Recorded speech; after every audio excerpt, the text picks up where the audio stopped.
Selamat siang, perkenalkan nama saya Ida Bagus Aditya Laksamana Dharma, NIM F1B118022. Berikutlah tugas besar perencanaan instalasi dan penerangan daya. Yang pertama-tama saya akan menjelaskan tentang denah saya. Di sini saya mengambil denah rumah tinggal ya, 2 lantai. Yang lantai 1 itu terdapat teras. Di teras saya menggunakan lampu 15 watt. Kemudian di ruang tamu itu lampu 20 watt. Di ruang tamu itu ada dua ya, saya menggunakan dua lampu 20 watt. Kemudian di kamar tidur utama itu juga menggunakan lampu 20 watt. Kamar mandi yang pertama 15 watt. Kemudian kamar tidur yang kedua 20 watt. Kamar mandi yang kedua 15 watt, dan di dapur menggunakan lampu 15 watt. Dan saya menggunakan stop kontak 100 watt semuanya. Kemudian dapat dilihat di sini letak panel saya yang saya buat itu. Sini menyambung semua lampu, stop kontak dan saklar. Dapat dilihat sini. Kemudian yang untuk lantai 2 grup 2 itu terdapat balkon, ruang keluarga, kamar tidur, kamar mandi, kemudian kamar tidur lagi, dan area cuci jemur. Sama yang menggunakan lampu 20 watt dan 15 watt. Kemudian stop kontaknya juga sama 100 watt, dan letak panelnya di sini. Jadi untuk keterangannya itu, yang pertama itu saklar tunggal itu jumlahnya itu 7 buah. Kemudian saklar ganda itu ada 4 buah. Kemudian jumlah lampu total grup 1 dan grup 2 itu 25. Kemudian stop kontak ada 10. Sekring itu ada 1 buah. Dan box sekring 1 buah. Ini untuk denah saya. Kemudian kita lanjut ke teori dan perhitungannya. Baik, kita masuk ke pembahasan teori dan perhitungannya. Saya akan bacakan sedikit tentang teorinya. Itu yang pertama, bab 1, pendahuluan latar belakangnya. Instalasi listrik merupakan suatu rangkaian dari peralatan listrik yang saling berhubungan antara satu dengan yang lain dan berada dalam satu lingkup sistem ketenagalistrikan. Instalasi listrik yang baik adalah instalasi yang aman bagi manusia dan akrab dengan lingkungan sekitarnya. Mengingat bahwa listrik dapat membahayakan manusia dan dapat menimbulkan dampak negatif terhadap lingkungan, maka selalu diupayakan agar tenaga listrik yang didistribusikan dapat dilaksanakan secara aman bagi manusia dan peralatan, serta handal dalam arti mampu menyalurkan energi listrik dengan baik bagi konsumen. Ada beberapa hal yang perlu diperhitungkan dalam cara pemasangan instalasi listrik pada bangunan gedung, seperti jarak antara titik listrik ke titik listrik lainnya, komponen atau peralatan listrik yang dipakai, kemudian pembagian daya yang harus disesuaikan dengan kebutuhan ruangannya masing-masing, dan sebagainya. Kemudian, suatu instalasi penerangan dapat berfungsi dengan baik dan aman haruslah memenuhi syarat pemilihan pengamat dan pengantar. Faktor-faktor yang harus diperhatikan di dalam merencanakan suatu instalasi penerangan listrik adalah comfort atau kenyamanan, berhubungan dengan tingkat pencahayaan pada berbagai fungsi ruangan. Kemudian estetika atau keindahan, berhubungan dengan jenis warna dan kekuatan penerangan, dan memenuhi syarat-syarat teknis. Kemudian kita langsung lanjut ke bab 2, yaitu tinjauan pustaka. Sini metode yaitu instalasi listrik dalam suatu bangunan harus memenuhi persyaratan yang ditetapkan karena seharusnya setiap instalasi yang terpasang pada pelanggan harus melalui pemeriksaan oleh suatu lembaga independen, yaitu Lembaga Pemeriksa Kesesuaian Standar (PUIL). Instalasi yang baru terpasang tidak bisa dioperasikan sebelum mendapat izin pengoperasian dari Lembaga Pemeriksa Kesesuaian Standar (PUIL). Kemudian kita langsung ke faktor-faktor yang harus diperhatikan dalam perencanaan instalasi listrik untuk memenuhi aturan, antara lain yang pertama adalah kenyamanan. Kenyamanan itu untuk memberikan kenyamanan mata di dalam menikmati atau melaksanakan sesuatu kegiatan tanpa adanya akomodasi yang berlebihan. Terus yang kedua ada keindahan. Selain faktor jarak pandang mata yang baik dan kenyamanan, diperlukan juga faktor keindahan yang mana kedua faktor tersebut dapat saling mendukung serta saling mengisi satu sama lainnya. Kemudian yang ketiga ada faktor ekonomi. Fleksibel adalah mudah untuk menyesuaikan sistem apabila perubahan-perubahan pada suatu instalasi listrik. Kemudian investasi murah adalah dengan pemanfaatan instalasi listrik yang sebaik mungkin untuk selalu diusahakan biaya semurah atau seefisien mungkin dengan pelayanan listrik yang sebaik-baiknya. Kemudian di sini ada gambar perencanaan instalasi. Dalam pemasangan suatu instalasi listrik itu, membuat gambar rencana kelistrikan harus dilakukan terlebih dahulu. Dan gambar rencana tersebut harus didasarkan pada denah bangunan di mana instalasi listrik itu akan dipasang. Kemudian gambar-gambar yang dibutuhkan dalam suatu rancangan instalasi listrik yaitu yang pertama adalah layout. Layout ini merupakan gambar rencana di mana bangunan tersebut berada. Kemudian yang kedua, gambar tampak merupakan gambar rencana yang menunjukkan dari mana gambar rencana tersebut dilihat. Kemudian yang ketiga, layout peralatan merupakan gambar rencana penempatan peralatan-peralatan listrik yang akan dipasang. Kemudian yang keempat, routing kabel merupakan gambar rencana jalan atau rute kabel dari kWh meter. Kemudian ke peralatan listrik dan sarana-sarana lainnya. Yang kelima ada gambar wiring atau pengkawatan merupakan gambar rencana penyambungan peralatan listrik dengan sarana pelayanannya. Yang keenam, single line diagram merupakan gambar rencana yang menggambar diagram perlengkapan hubung bagi dengan keterangan mengenai ukuran atau daya nominal setiap komponen. Kemudian yang terakhir ada detail drawing merupakan gambar yang menunjukkan detail suatu peralatan seperti dimensi PHB, juga cara pemasangan alat-alat listrik dan cara pemasangan kabel dan cara kerja instalasi kontrolnya. Di sini dapat dilihat ya bahan pemasangan instalasi. Yang pertama tuh tentu saja ada kabel. Biasa umumnya kan menggunakan kabel NJA dan NJM. Kemudian tentu saja ada stop kontak. Salah satu komponen yang berfungsi untuk menyalurkan beban ke sumber listrik. Sini dapat lihat gambarnya. Kemudian ada saklar sebagai pemutus dan penghubung arus listrik menuju beban. Ini ada saklar tunggal dan saklar ganda. Kemudian ada fitting. Fitting ini berfungsi untuk dudukan posisi lampu ya. Kemudian MCB sebagai pengaman beban lebih atau pembatas arus listrik yang mengalir ke instalasi listrik. Sini gambar untuk MCB. Kemudian di sini ada pengaman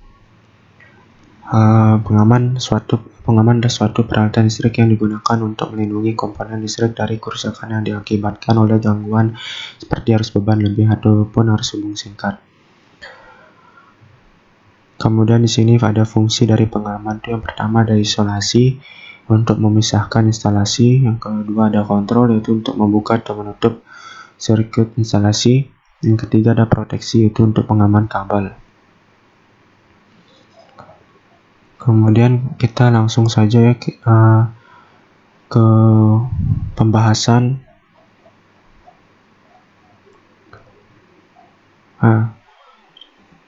Sini adalah bab 3 pembahasan untuk perhitungannya. Jadi pada tugas besar saya ini perhitungan untuk lampunya itu saya menggunakan lampu merah Philips, yaitu yang 20 watt. Di sini suatu ruangan kamar tidur, saya menggunakan kamar tidur dengan ukuran 3x3 dan tingginya 3 meter yang akan diberikan penerangan. Jumlah lampu yang akan diberikan itu ditentukan sebagai berikut. Kemudian jenis lampu dan armaturnya yang akan digunakan itu untuk lampunya itu saya contoh dipilih lampu SL 20 watt. Menurut keterangan pada lampu tersebut lumennya itu 2350 ya. Kemudian di sini ada faktor-faktor refleksi berdasarkan warna dinding dan langit-langit ruangan. Yang pertama itu ada warna putih dan warna sangat muda yaitu 0,7, kemudian warna muda itu 0,5, yang ketiga warna sedang 0,3 dan warna gelap 0,1. Kemudian menggunakan kipas warna dengan faktor-faktor refleksinya berdasarkan tabel efisiensi. Sini saya RP-nya menggunakan 0,5, kemudian RW-nya 0,3 dan RM-nya 0,1.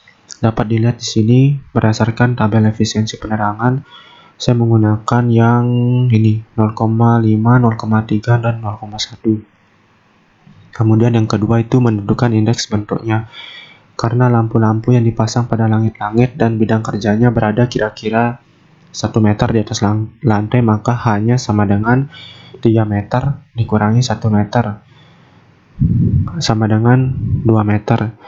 Kemudian untuk K-nya itu di sini rumusnya ya, PL per H dalam kurung P ditambah L tutup kurung, sini 3x3 untuk luas ruangannya itu dibagi hanya 3 dikurang 1 itu hasil dari 3 dikurang 1 sama dengan 2, kemudian ditambah panjang kali lebar.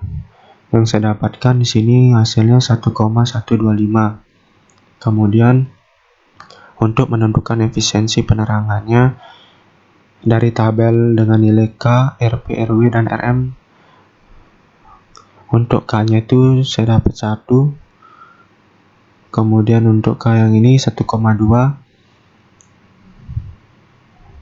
Kemudian untuk nilai yang ini saya dapatkan 0,29 dan 0,32. Yang ini 1,2, terus 0,5, 0,3, 0,1. Sini 0,29 dan 0,32.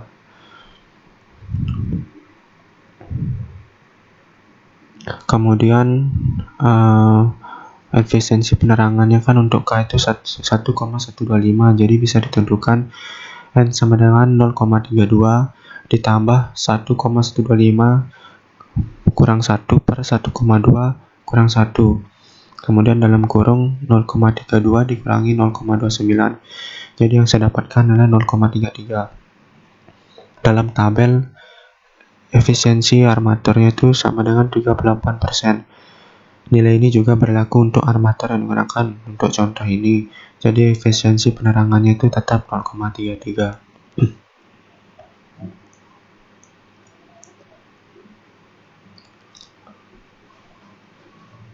Nah, untuk flux cahayanya, kemudian jumlah armatur yang diperlukan dapat dihitung setelah ditentukan faktor depresiasinya. Dapat diperkirakan bahwa hanya akan terjadi pengotoran sedang kalau lampu-lampunya diperbarui setiap 2 tahun. Maka D itu sama dengan 0,80 ya. Saya akan menggunakan pengotoran yang sedang ya. Dapat dilihat di sini di tabelnya 0,80. Jadi E-nya itu sama dengan 200. Nah, untuk lux ini dapat dilihat di sini tabelnya. Saya kan menggunakan kamar tidur ya. Di sini ada tingkat pencahayaan atau luxnya itu kamar tidur itu 120 sampai 250. Jadi saya menggunakan 200. E-nya sama dengan 200, kemudian A-nya sama dengan 3x3 sama dengan 9 meter. Kemudian yang D-nya ini sama dengan 0,80 ya. Saya menggunakan yang pengotoran sedang. Armaturnya ini lumen dari lampu yang saya gunakan yaitu 2350, kemudian N-nya ini 0,33. Jadi bisa dilihat di sini rumusnya N sama dengan 200 dikali 9 per 2350 dikali 0,33 dikali 0,80. Jadi yang saya dapat 2,90. Saya bulatkan menjadi 3 ya. Jadi penempatan lampu di plafon atau langit-langitnya itu ada 3 deret. Kemudian untuk kebutuhan dayanya, daya total itu sama dengan N dikali daya lampu. Sini daya totalnya saya 3 dikali 20 watt. Daya lampu yang saya gunakan kemudian didapatkan yaitu daya totalnya 60 watt. Kemudian untuk kepadatan dayanya di sini 60 watt nih hasil dari daya total itu dibagi 9 yang ini. Jadi yang saya dapatkan ada 6,6 watt per meter persegi per meter kuadrat. Ini tabel. Kemudian ini untuk hasil perhitungan dari masing-masing grup dan ruangannya itu ya. Ini untuk grup satunya dapat dilihat sini. Ada grup 1 tuh terdapat kamar tidur 1, kamar tidur 2, kemudian kamar mandi 1, kamar mandi 2, teras, ruang tamu dan dapur. Kemudian untuk grup 2-nya itu ada ruang keluarga, kamar mandi, kamar tidur 1, kamar tidur 2, balkon dan area cuci. Di sini untuk grup satunya tuh saya dapatkan totalnya itu untuk jumlah lampunya tuh ada 16. Kemudian untuk dayanya itu totalnya 103,5. Kemudian untuk grup 2 itu totalnya ada 109 untuk dayanya. Di sini dapat lihat rangkaian. Di sini ya saya bikin rangkaian pada kW meternya. Kemudian ini untuk rangkaian pembagian dayanya ke grup 1, grup 2 itu sama-sama 2 ampere ya. Harus seimbang. Kemudian untuk jumlah kontak-kontak dan total dayanya, di sini ruang tamu itu jumlah stop kontaknya ada 1, dayanya 100. Sama ya semuanya saya gunakan 100, jadi totalnya itu ada 700.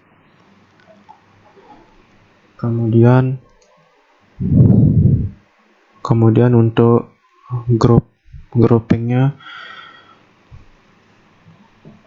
di sini ada yang pertama adalah untuk grouping lampu, yaitu yang pertama grup 1 itu dapat dilihat sini jumlahnya itu 118. Kemudian yang untuk grup 2 nya itu totalnya 103,5. Kemudian untuk kontak-kontaknya sini jumlahnya 600 dayanya. Kemudian yang grup 2 itu totalnya ada 400. Kemudian ada perhitungan kebutuhan maksimum. Kebutuhan maksimum itu sama dengan daya total penerangan ditambah daya KKB. KKB itu adalah kontak-kontak biasa ditambah daya KKK, kontak-kontak khusus, ditambah daya cadang dalam kurung 10% dari daya total penerangan ditambah daya KKB tambah daya KKK. Jadi yang saya dapat itu untuk daya total penerangannya itu 227, kemudian daya kontak-kontak biasanya itu 800, kemudian untuk daya kontak-kontak khususnya itu 200 ditambah daya cadangnya 1227. Kemudian dijumlahin dan yang saya dapat nilainya adalah 2454 watt. Kemudian selanjutnya ada perhitungan pemilihan kapasitas pengaman MCB dan MCCB. Di sini yang pertama adalah cara penentuan pengamannya pada instalasi penerangan setiap rangkaian akhir. Itu ada beban maksimum rangkaian akhir pertegangan sistem. Kemudian yang kedua tuh kapasitas pengaman rangkaian induk dihitung menggunakan rumus beban total seluruh fase per akar 3 dikali 380 dikali cos V. Nah, di sini untuk penentuan pengaman MCB-nya yang grup 1 itu I sama dengan P per V kali cos V. I-nya ini kan daya total penerangan itu 118 ya. Saya gunakan yang ini grup 1 118 daya totalnya 118 kemudian dibagi 220 dikali 0,9 sama dengan 0,60 ampere. Kemudian untuk grup 2 nya daya totalnya itu 103,5 per 220 dikali 0,9 sama dengan 0,52 ampere yang saya dapatkan. Kemudian untuk penentuan MCB-nya di sini kapasitas pengaman induk dengan total daya 1221,5 watt. Maka daya total grup dikali faktor keserampakan sama dengan yang total daya ini 1221,5 dikali 0,9. Yang saya dapatkan itu 1099,35. Kemudian I-nya 1099,35 dibagi 220. Kemudian IN-nya yang dihasilkan adalah 4,97 ampere. Untuk perhitungan pemilihan kapasitas KHA dan jatuh tegangan yang diizinkan itu yang pertama perhitungan kapasitas KHA. Sini arus sama dengan daya terpasang per tingkat tegangan yang diizinkan, yaitu sama dengan daya terpasangnya 118 per 220 kali 0,9. Saya dapatkan 0,59 ampere. Kemudian untuk KHA-nya sama dengan arus ditambah dalam kurung arus dikali 10%.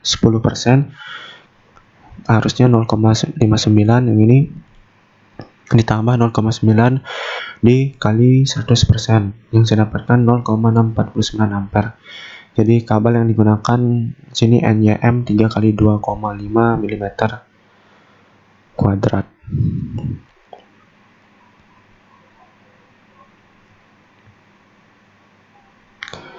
Kemudian yang kedua itu jatuh tegangan yang diizinkan. Jatuh tegangan yang diizinkan adalah kurang dari 10% dari tegangan yang diizinkan 220. Sehingga jatuh tegangan yang diizinkan itu 220 dikurang dalam kurung 220 dikali 10% sama dengan 198 volt. Jadi untuk tabelnya grup 1 itu harusnya 0,59 untuk dayanya 118, kemudian arusnya 0,59, KHA-nya 0,649, kapasitasnya 2 ya, 2 ampere.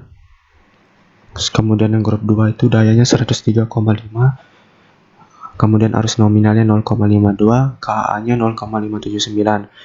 Kapasitasnya sama 2 ampere, sama-sama 2 ampere, harus seimbang. Kemudian kabelnya juga sama. Nah, untuk perhitungannya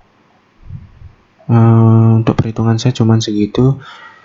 Kemudian kita masuk ke penutup. Mana kesimpulannya adalah instalasi listrik dalam suatu bangunan harus memenuhi persyaratan yang ditetapkan karena seharusnya setiap instalasi yang terpasang pada pelanggan harus melalui pemeriksaan oleh suatu lembaga independen, yaitu lembaga pemeriksaan kesesuaian standar PUIL. Instalasi yang baru terpasang tidak bisa dioperasikan sebelum mendapat izin pengoperasian dari lembaga pemeriksa kesesuaian standar PUIL. Tujuan utama dari instalasi penerangan adalah memberikan kenyamanan pada jarak pandang mata, serta pekerjaan-pekerjaan yang memerlukan ketelitian, maka diperlukan penerangan yang mempunyai kuat penerangan yang baik. Untuk memenuhi kebutuhan tersebut meliputi faktor-faktor berupa keindahan, estetika, kenyamanan, comfortable, dan dari segi ekonomisnya.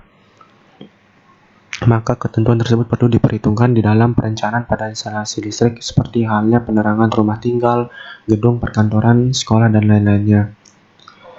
Kemudian di sini cara menghemat listrik dengan baik dan benar. Itu yang pertama, tanpa disadari kebiasaan banyak orang tidak mematikan lampu yang ketika sedang tidak digunakan. Hal ini menyebabkan pemakaian listrik semakin meningkat. Maka dari itu mulailah untuk ubah kebiasaan ini untuk mematikan lampu ketika sedang tidak digunakan. Kemudian yang kedua itu mencabut kabel perangkat-perangkat elektronik, misalnya seperti charger atau stop kontak. Kemudian yang ketiga, jangan membiarkan alat elektronik menyala, contohnya seperti TV jika sedang tidak digunakan. Kemudian yang keempat, mengurangi penggunaan pendingin ruangan AC agar tidak banyak membuang listrik. Disarankan sebaiknya mengatur ventilasi udara agar sirkulasinya menjadi lebih baik dan juga dapat menghemat penggunaan listrik. Baik, sekian yang dapat saya jelaskan dari tugas besar perencanaan instalasi dan penerangan daya ini. Mohon maaf jika banyak kurangnya. Sekian dari saya, terima kasih dan selamat siang.